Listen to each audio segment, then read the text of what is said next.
to advance forest-friendly economic development across the Amazon region of South America. And we are supported by Nexus, the Global Governance Philanthropy Network, and a coalition of other organizations. And this week, we are going to feature Amazonia Impact Ventures, and they are focused on combating deforestation and climate change by investing in indigenous cooperatives in the Amazon, as you've already heard. And we are introducing Aldo, and who is the co-founder and managing director, and his team members, Carla Kofal. Carla, I hope I'm not butchering your name, who is the governance and impact director, and Pajani Singha, who is the investment director. So welcome, the three of you. And if you want to just unmute yourselves and give yourself a little introduction and some background, we'll go from there. I'll start. Hello, everyone. Nayana, Jonah, thank you very much for having us in the Amazon Investor Coalition. We're really happy to be here. So yes, I'm Aldo Soto, Managing Director of Amazonia Impact Ventures. I'm going to talk about me in a little while. So I think my colleagues are already here, Carla and Pajani, or they are connecting in a few moments. Yes, basically I started Amazonia Impact Ventures with them a couple of years ago, starting with the pandemic. And since then, we've been working with indigenous organizations and also rural businesses across Peru and Ecuador. We still want to expand, and that's part of the plan for the next years. And Aldo, so if they're not on yet, maybe you can share a little bit about your background. Who were you before Amazonia Impact Ventures, and give us a little bit of your story? Yeah, well, my background is on biology and forest conservation. I'm Peruvian, so I've been working in the Peruvian Amazon for more than 15 years. I started in a research center in a Peruvian university, analyzing deforestation trends and modeling future deforestation scenarios in the Amazon, identifying biodiversity hotspots in the Andes, Andean Amazon. I work also for WWF in Peru, or working very focused and very closely with indigenous organizations. Again, I mean, from supporting their securing their land rights to working with small producer organizations. I did also a bit of campaigning, supporting their indigenous rights to their lands, and stopping large infrastructure projects on their lands and displacements. Actually, we managed to stop a massive investment from Brazilian government and construction companies to flood thousands of hectares of rainforest in Peru. Yeah, that was a great achievement where I'm really very happy about that. And with the support of indigenous organizations and local organizations, massive support from them. And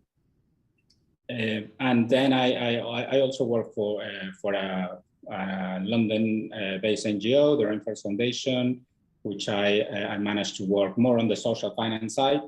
I structured and implemented a small-scale development impact bond, which is an innovative instrument that combines impact investment and philanthropic capital. And that was my introduction to social finance. So coming from a conservation and ecology, biology background, I moved to the social finance arena or area, and now I'm working in Amazon Impact Ventures. Yeah. So you clearly came with previous experience in an area that's absolutely much needed. And so how do you want to do this? You mentioned you guys had a presentation. I don't know if I see Carla is. Yes, I think Carla's still not here, but I think it's okay if I continue. So I'm going to introduce Carla and Pajani, which are not here yet. But basically, our team is a very diverse and really incredible team. Carla is the governance and impact director. She comes from a background as corporate lawyer, but also she has worked in international development across Asia and the Middle East. Also, she has worked for several NGOs and managing development projects with them. Bajani comes from the investment and financial sector. He also works in a hedge fund in the city in London. And Adam Smith, he also comes from the financial world, but also he has a very interesting background on commodity trading, managing a company actually in South America. And we all met together in the social finance course we did at Side Business School at Oxford University, like 3 or 4 years ago. And with our different backgrounds and different experiences, we decided to put together this company. So can you talk about a little bit about the work that you guys have done so far and what that looks like? Yes, sure. Oh, sorry, I was forgetting about, we have an amazing advisory board. So we have Dieter Witkowski, which has been working for the IDB for more than 20 years, leading investment unit at IDB Lab. We have Juan Carlos Quintiach, which is a member of the Shuar people, of the Amazonian people from Ecuador. He's a focal point for the Green Climate Fund, UNFCCC, the Forest Investment Program, and Gail Peterson, which is the director of Oxford Impact Programs at Side Business School. Yes, and we expect to bring more people to our board in the next months. So what have we done so far? Well, basically, I mean, we started in 2020, as I mentioned, in July. Since then, we've been investing around $1.8 million to different organizations in Peru and Ecuador. We have worked with 5 organizations, basically, 3 indigenous producer associations. One produces coffee, the other one produces Brazil nuts, and the one in Ecuador produces guayusa leaves, which is quite interesting. And 2 organizations, one which is not indigenous, but is based also in the Amazon in Madre de Dios. They have concession of Brazil nuts in that region and protect the forest in that way. And one private aggregator actually, which buys macambo beans, which is a very interesting bean from the Amazon, from smallholder farmers in the Amazon. And they have a very interesting approach, working with them and promoting regenerative agriculture.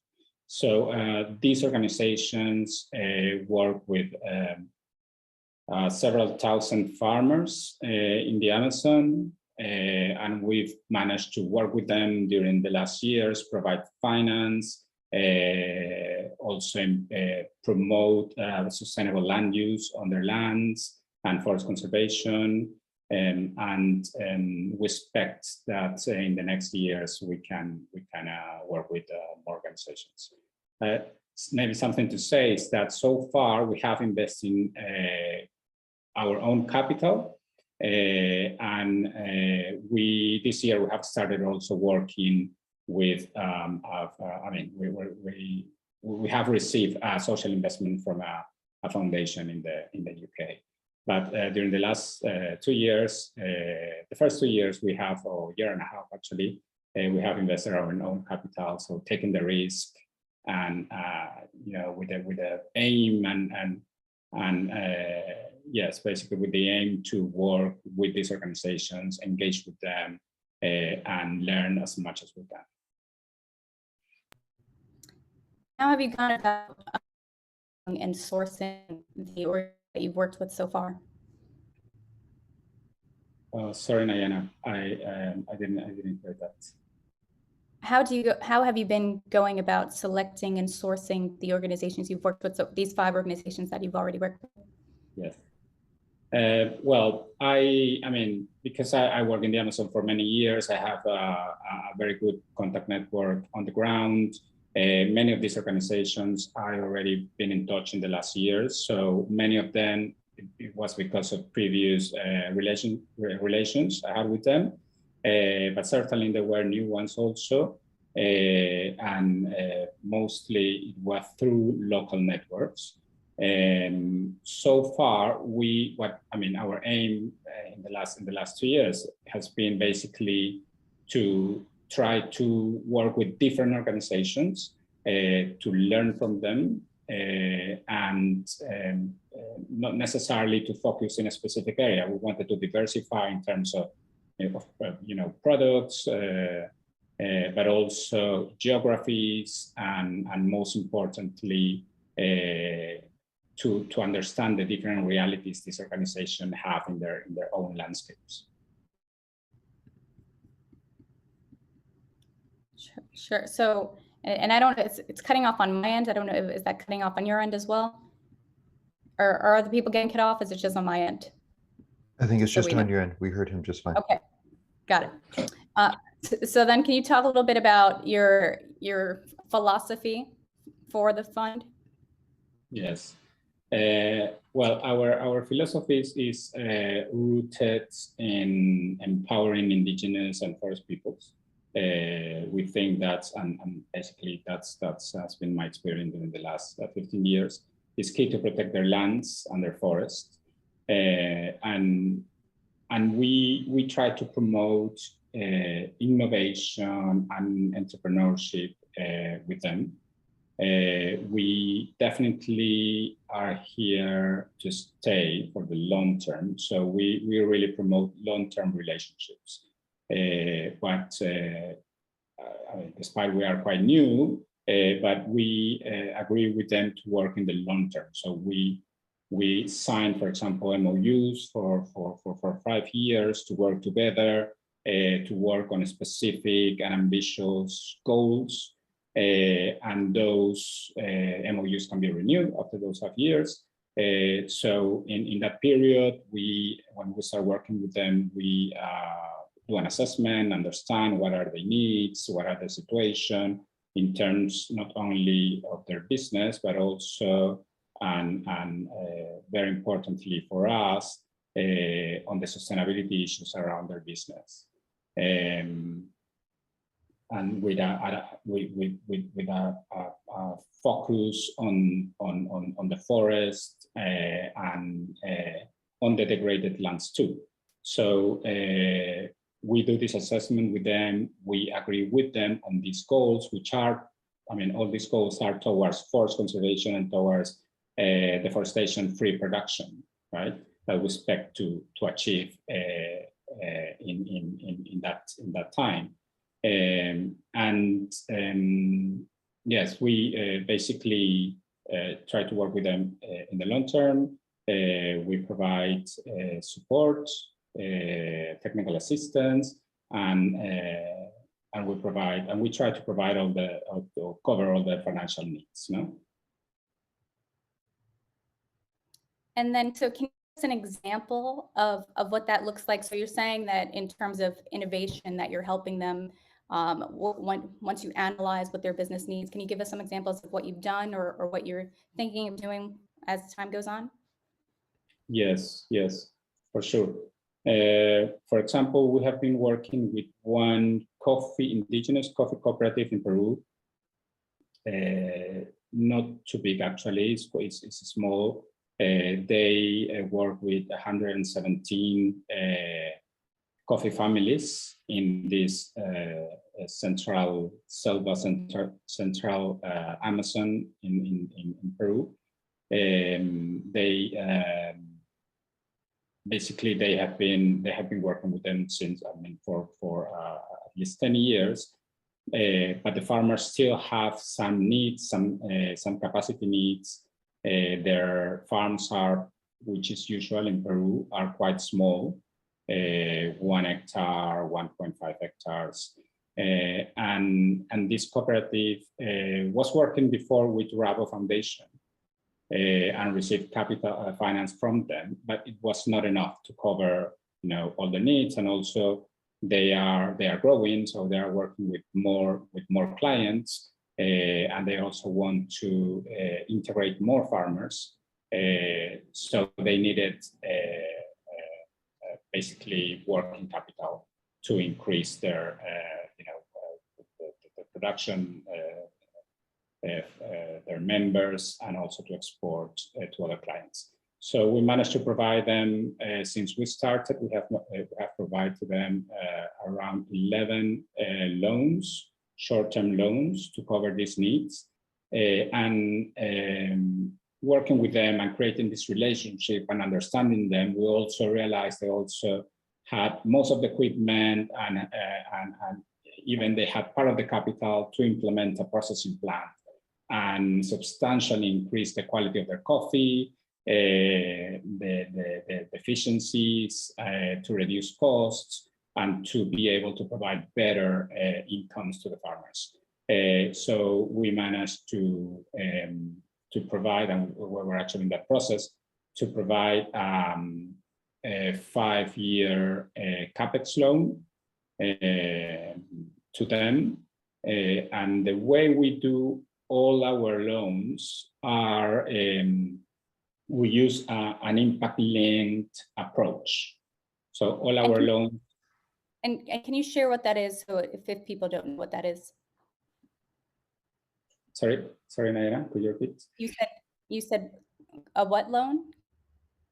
Okay, yes, a CapEx loan. We're providing a CapEx loan to set up this processing plant. So it's a small loan, but for 5 years, they need without one year period grace. So they're going to start paying on year 2. The payment structure is very, I mean, for them is going to be structured in a very particular way, so they can pay on time, and as soon as they, of course, start getting revenues from their contracts. What I was saying is that all our loans are structured in a way that are related with impact goals, right? Or what we call sustainability goals. So it's an impact-linked approach.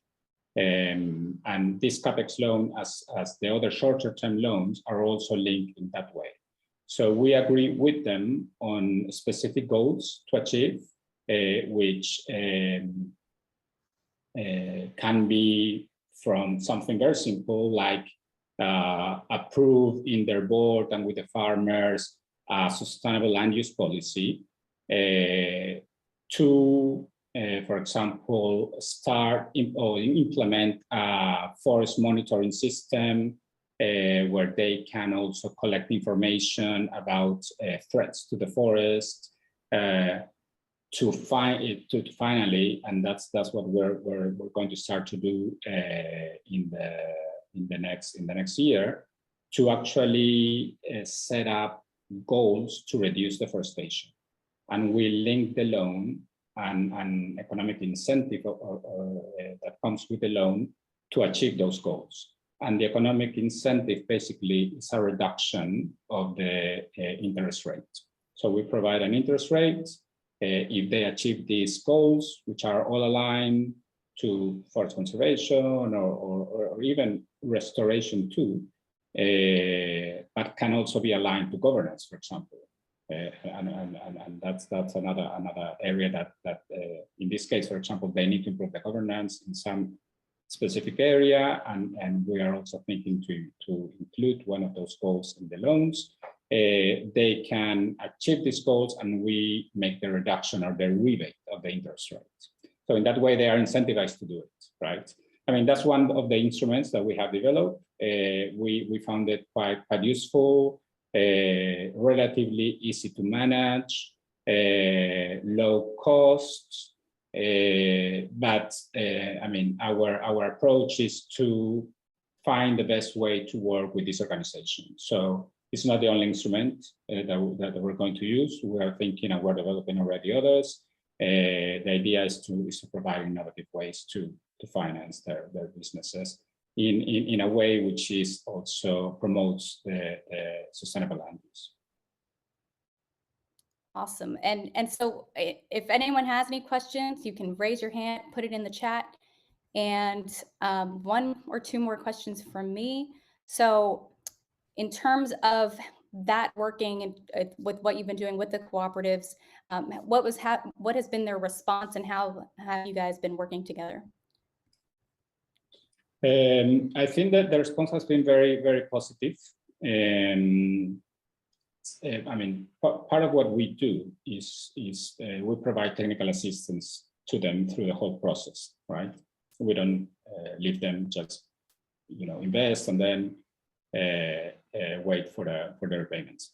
So we work very closely with them and also with their buyers. That's very important for us to understand also their buyers' needs, their relationship, and how we can also align the needs of the buyers with the producers' organizations and vice versa.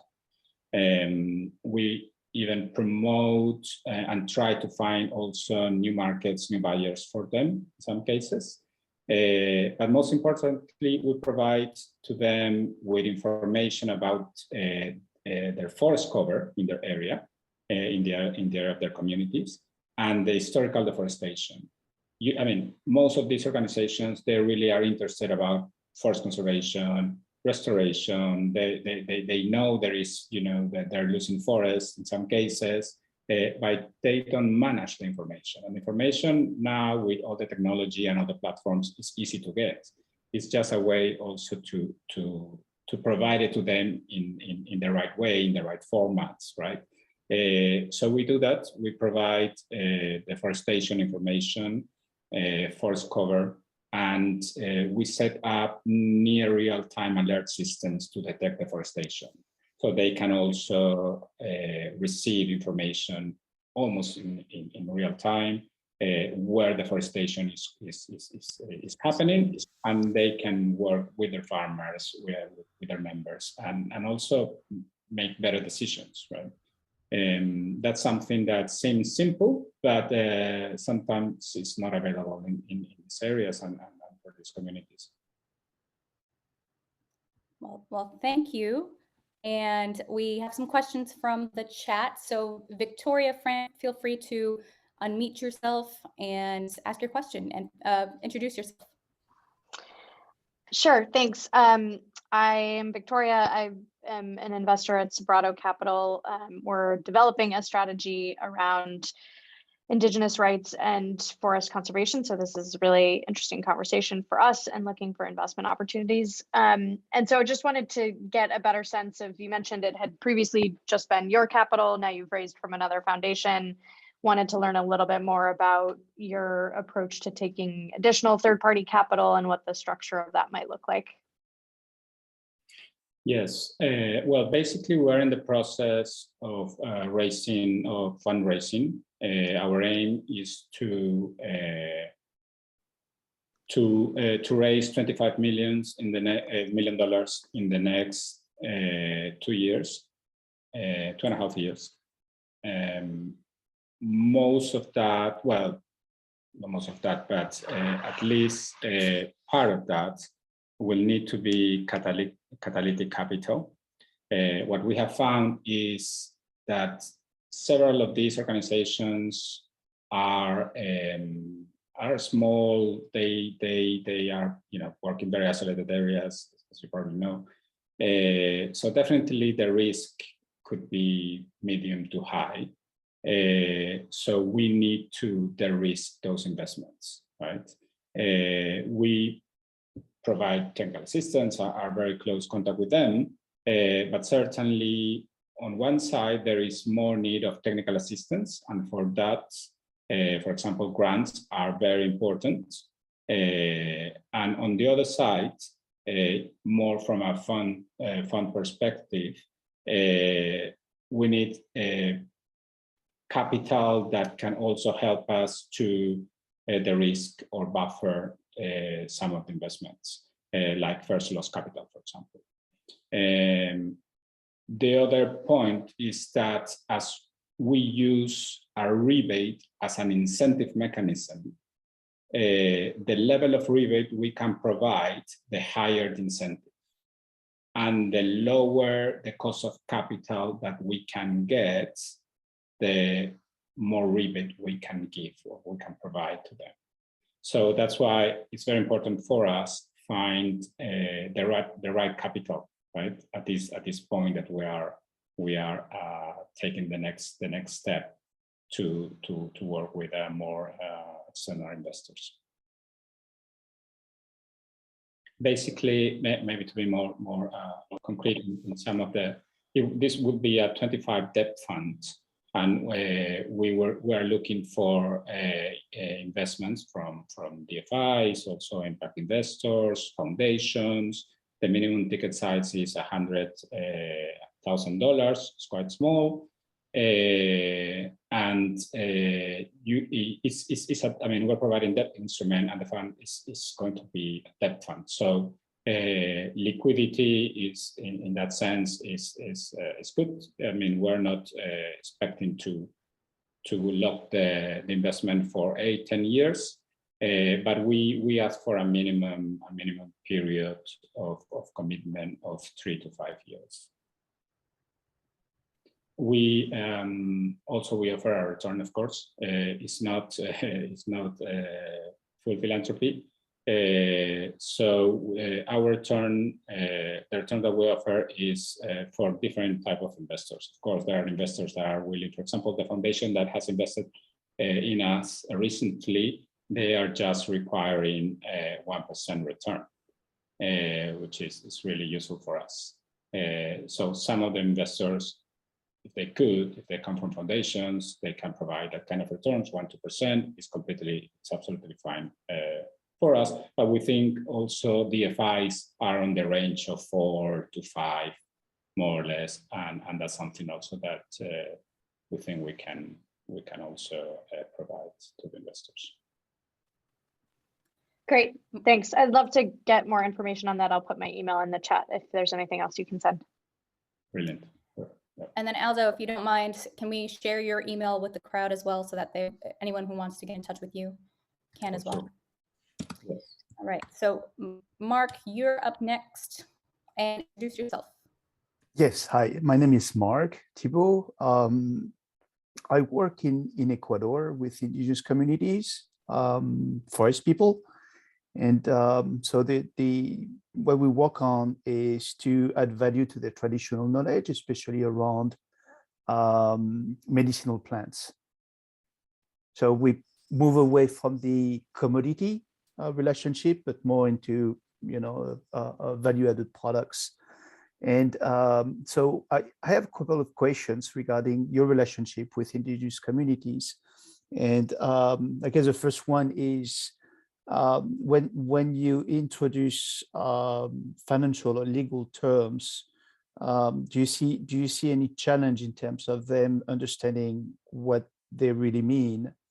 And a follow-up to that is, do you see a need for intercultural education? Because that's a big aspect of what we do is the goal of designing intercultural, curriculum.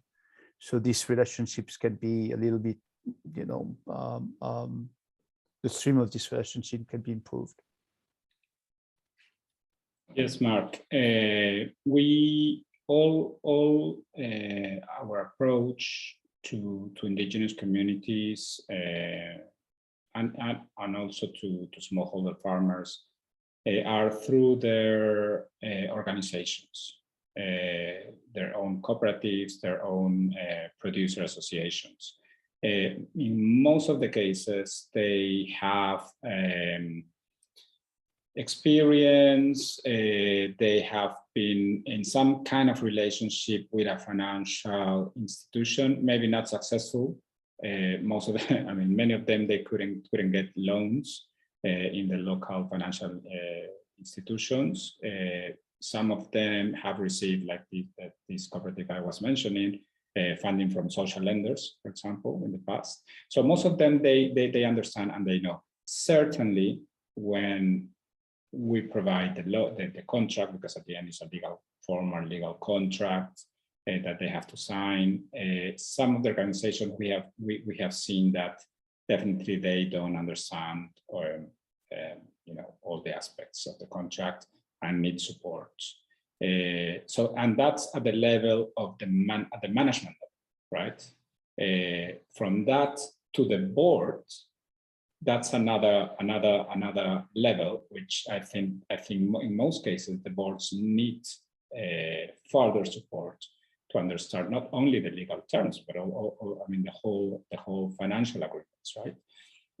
And the other level, as you may well know, is the community level, which they are definitely they need much more support in building their capacities, from financial literacy to definitely more complex legal agreements as loans.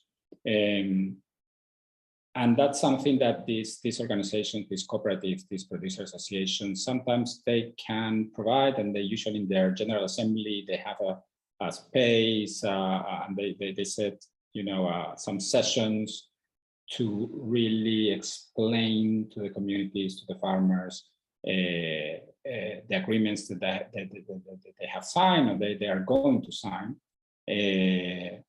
But that's not, I mean, it's not a structured program, right? It's once or twice a year that they do that. So yeah, I think intercultural education for this specific, I mean, for financial and for legal agreements, definitely is needed. I see a lot of value in that, yes. And Cameron, you're up next. Introduce yourself and ask your question. Sure. Hi, thank you. My name is Cameron Dubes. I'm with allone.eco, which is a concept for a cooperative fundraising portal to support both capital and philanthropy to support the Amazon. It's in formation.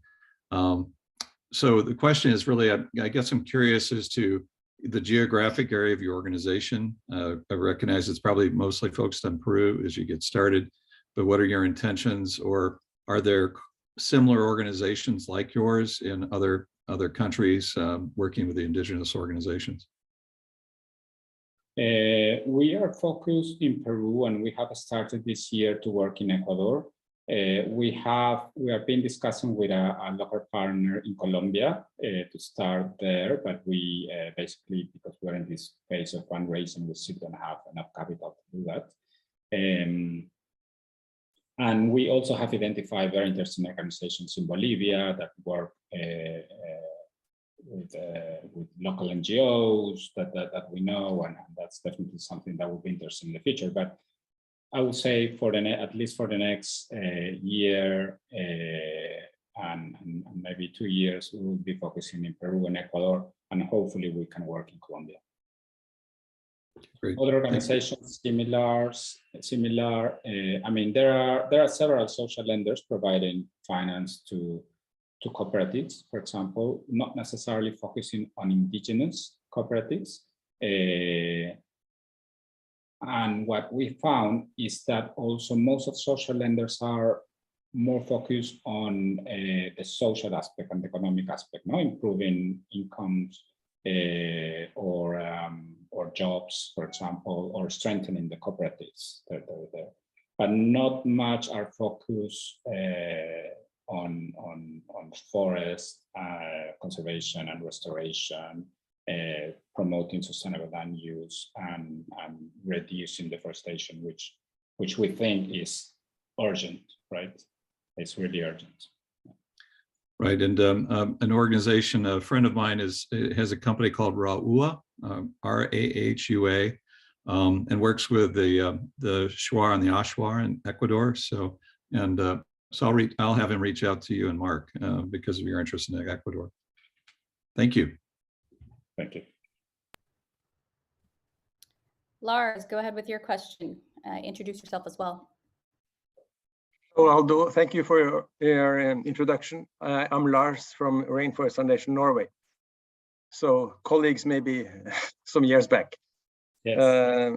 I have a question about your business model in the sense that you explain very well the huge need for technical assistance, both to producers, to local communities, and even sort of what buyers should expect and what are their demands, etc., etc.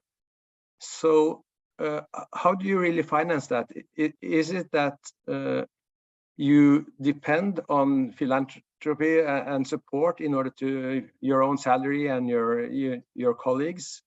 Because I cannot imagine that sort of the impact investment in itself could cover the cost of technical assistance. Could you explain a bit about how you sort of handle the double nature of, in the long term, maybe getting a surplus, which is challenging in itself, and at the same time sort of adjusting and refining production and efficiency and the marketing and all that stuff?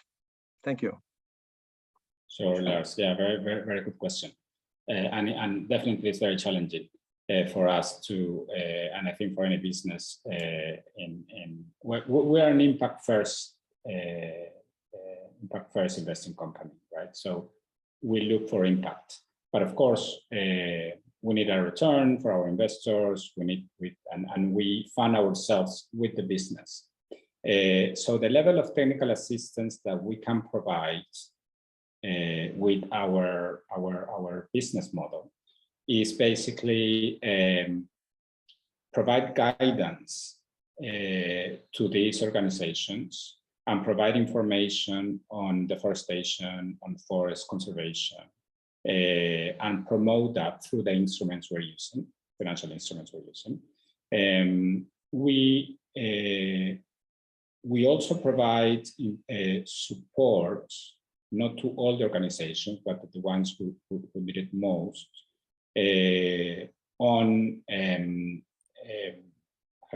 better agricultural practices. I mean, sustainability agricultural practices, in supporting the cooperative management team on financial planning. As I mentioned, also we in some cases also provide contact with buyers. So all of that, providing information about deforestation, setting up the near real-time deforestation alerts, having training to the cooperative on sustainable land use, on financial planning. We can do that with our business model. But there's another level of technical assistance that we would like to provide because we need it super important. And that's actually what most of NGOs do, right? Like Rainforest Foundation, is to work directly with the communities or with organizations, building capacities in a more, with reaching maybe more farmers, more producers, more communities, and implementing, for example, sustainable land use plans, right? Or life plans with indigenous communities. Certainly for that, you need philanthropic capital. So part of our model is a blended finance model, actually.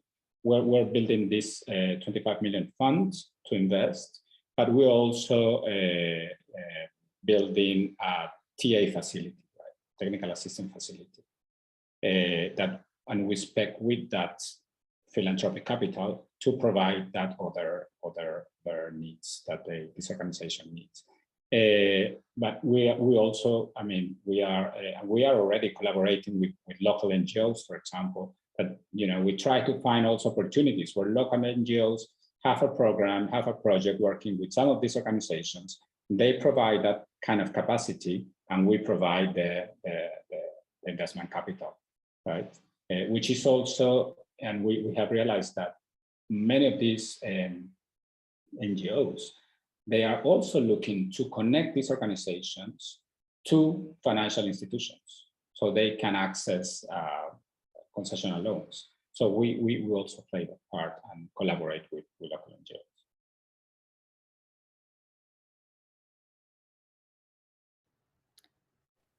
And if you have a question, you can raise your hand or put it in the chat. And as you're thinking, typing, you talk a little bit about those NGOs that you're already partnered with, give some context around that, and potentially some that you're hoping to partner with.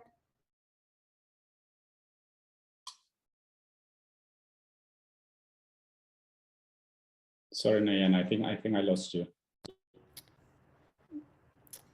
Can you hear me? Is my internet working? It's working, it comes and goes. Yes. Can you talk about the NGOs that you're currently partnering with and some that you hope to work with? Yes. Yes. We're collaborating with Ricolto, which is actually is not a local, it's an international NGO, focus on working with cooperatives and producers association, mostly with cocoa and coffee. And we are working with them to select a number of cooperatives that we can work together. And they also work with a governmental program that has funds to provide further support to these organizations on the marketing side. So we have created a small collaboration network, and we are interviewing different cooperatives and connected with them, and we will identify at least a couple of cooperatives at this stage to start working with them.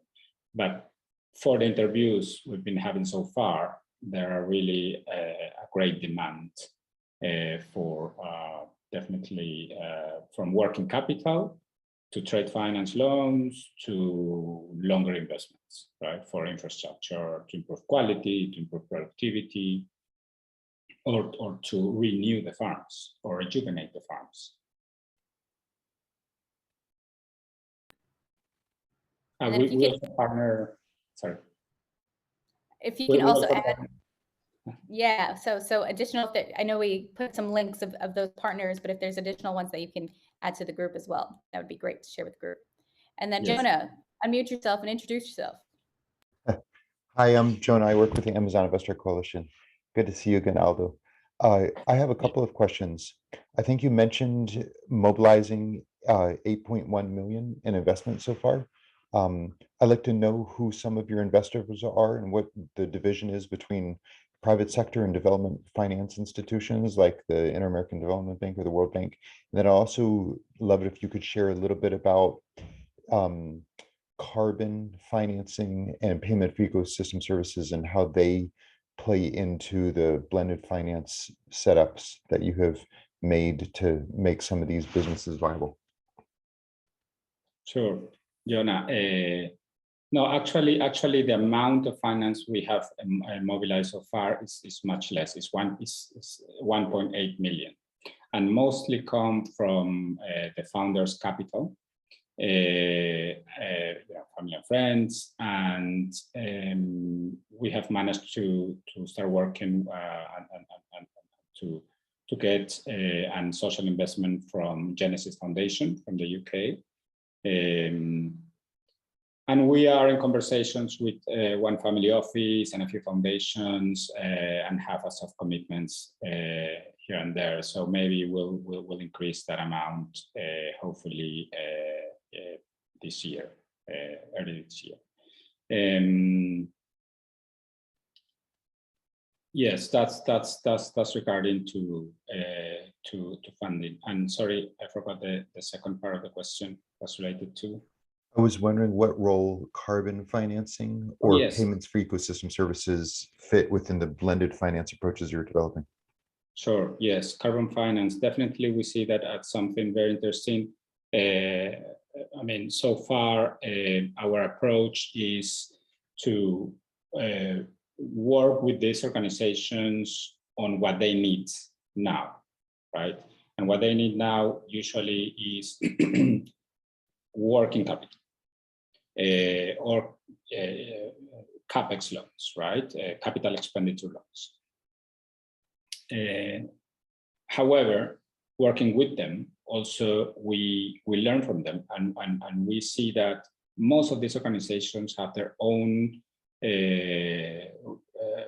tree. They have their own tree nurseries working for several years, providing forestry trees to the producers.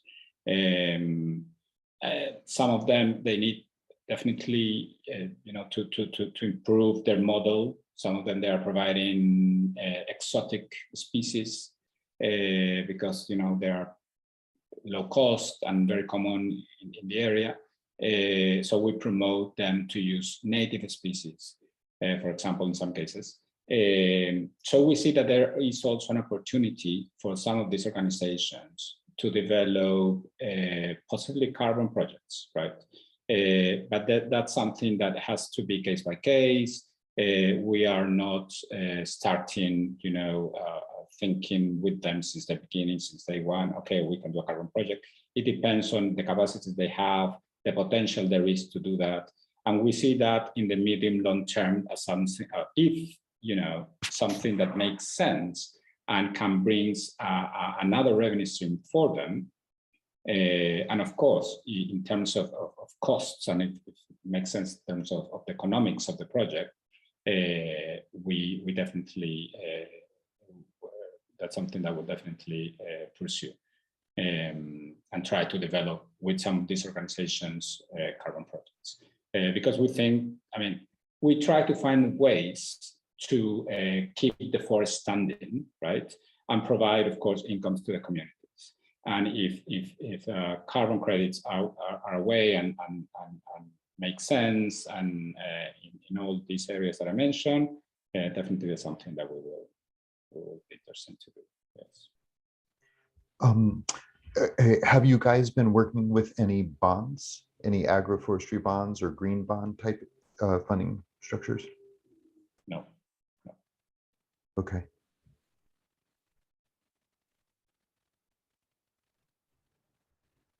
And if anyone has any questions, feel free to unmute yourself and introduce yourself.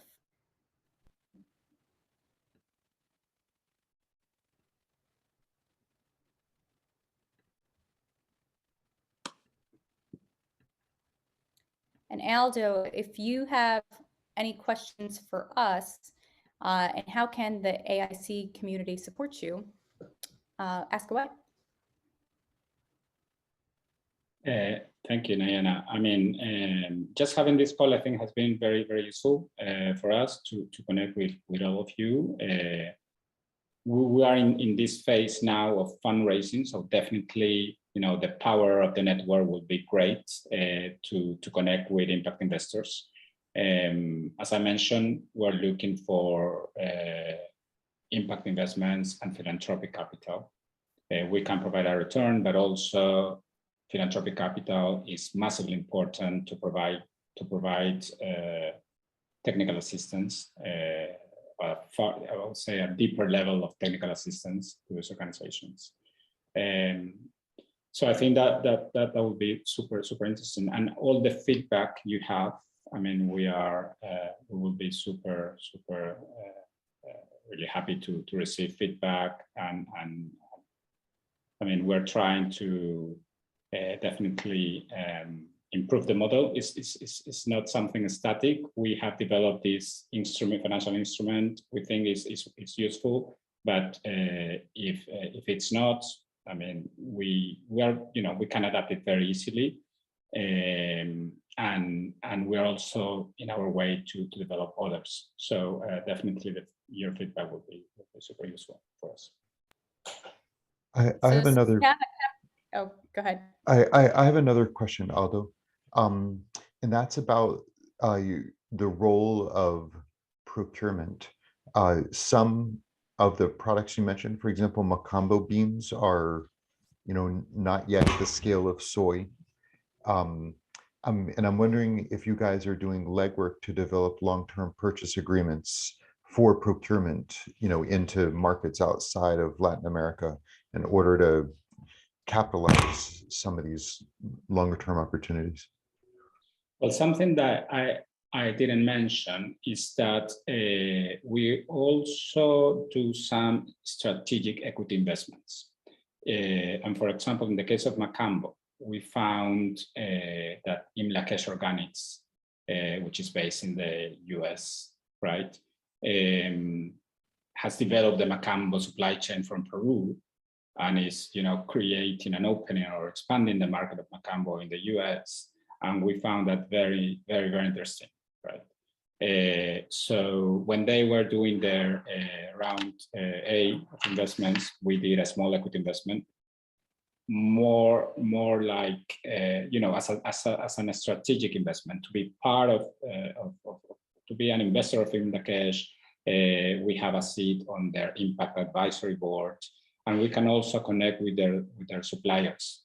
And now we are financing also one of their suppliers, and we're about to start to work with other supplier, which is not from Macambo, but it's from cacao in Ecuador. So that's another approach that we have. We provide finance to the cooperatives, to the producer associations, but we also can invest along the supply chain, even on the other side of the chain, right? As the buyers. But of course, these are purpose-driven buyers, not huge companies, medium-sized companies, which have the potential to expand or create markets for Amazonian products. In the case of Imlakesh Organic, they promote regenerative agriculture. They have an amazing relationship with their suppliers. They have they produce and sell incredible products in the US, very healthy and from the Amazon. So.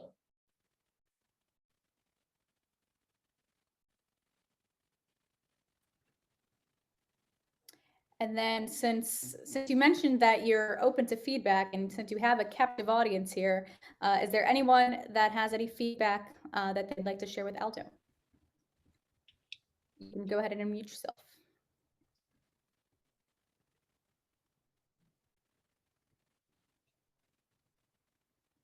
And Jeremy, I know you made a point here. You want to just say your point that you wrote on the chat? Hey there, can you guys hear me?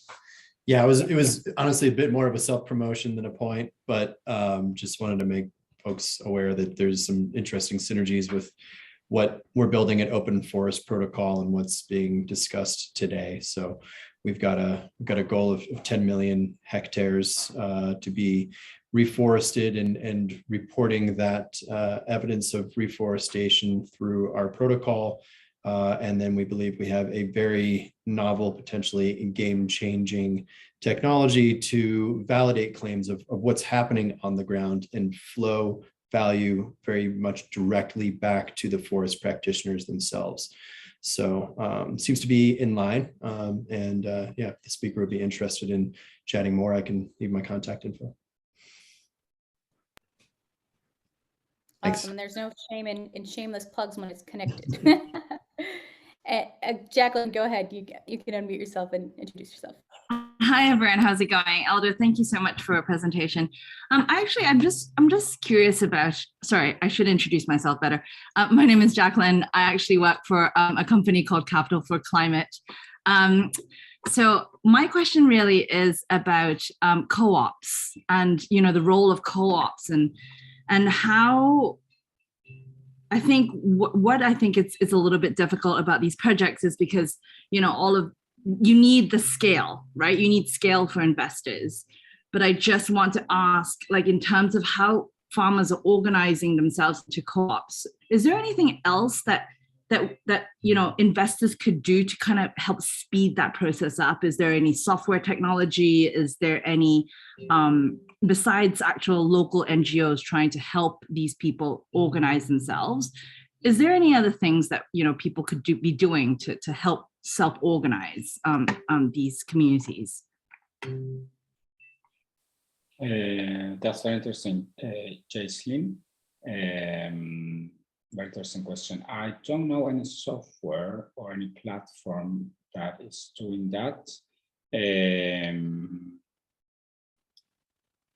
Usually, these cooperatives, they are created by their farmers because of a need, right? Of reduce cost, connect to buyers in a more efficient way.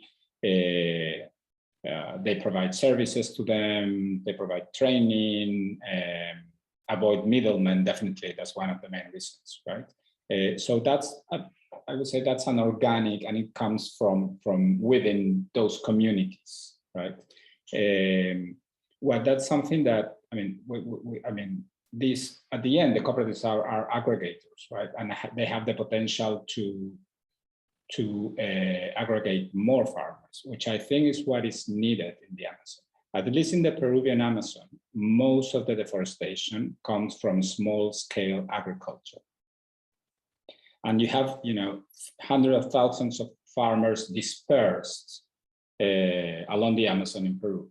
And it's very difficult to manage that. It's very difficult to promote better practices, also to provide finance. Yeah, exactly.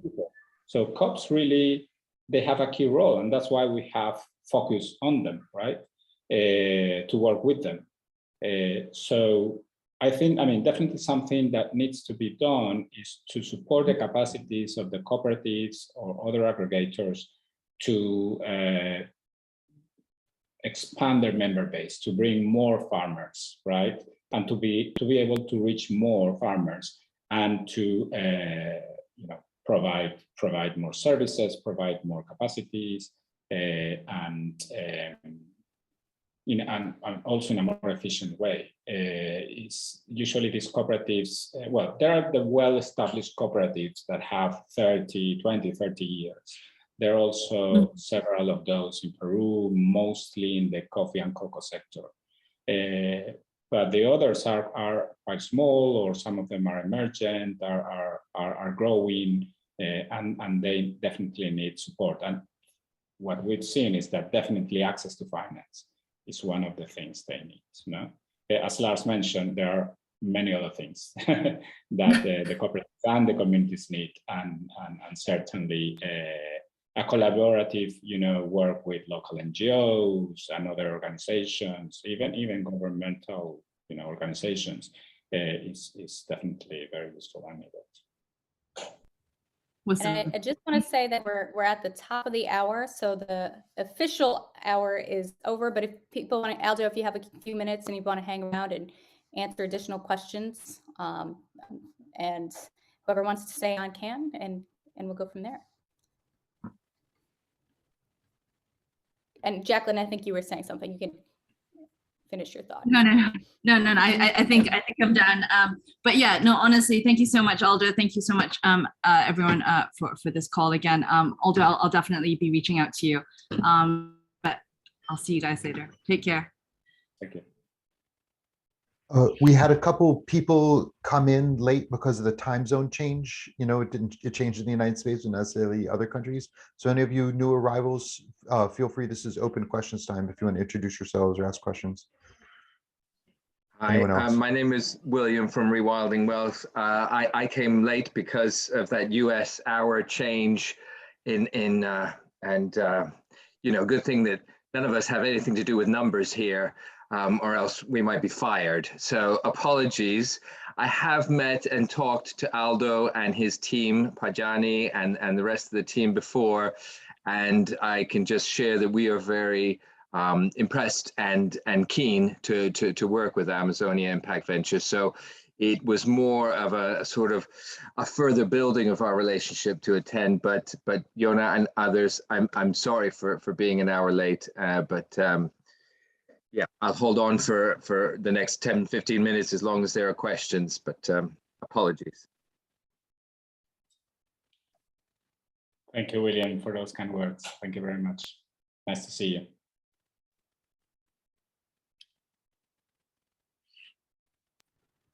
Anyone else who jumped in later want to introduce yourselves?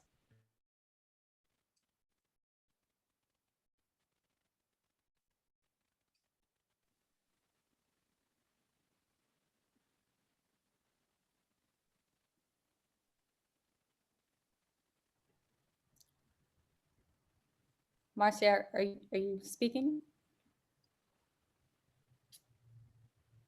Nope. Anyone else? I can ask a quick question, and I'm sorry if you've already covered this, but Aldo, have you talked about the different types of opportunities in terms of debt offerings and equity offerings already? Or is that something that you haven't covered? Yeah, yes, I mentioned basically what we're offering, trade finance, working capital, and also CapEx loans to these cooperatives.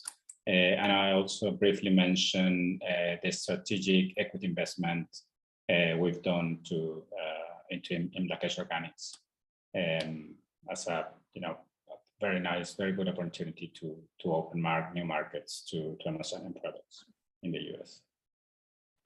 Great.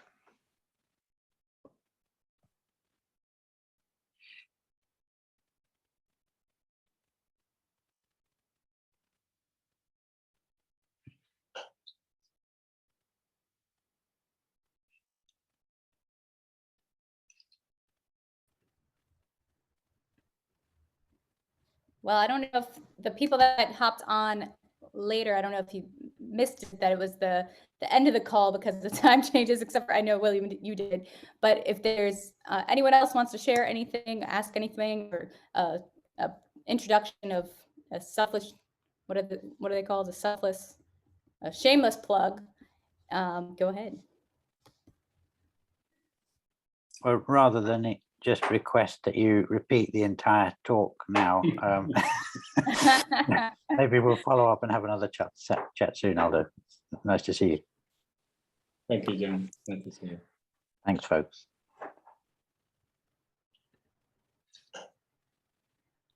All right, well, if there's no other questions, Aldo, thank you so much for taking your time and for sharing all of the work that you guys are doing and on a very important topic. And you put your email in the chat. And so if anyone wants to get in touch with Aldo, feel free to contact him. Thank you very much, everybody. Thank you very much, Nayana, Jonah, again, for the invitation. Thank you. Joe, is there anything else you would like to add? No, we're good. Thanks so much. All right, see y'all next week. See you soon. Bye. Bye.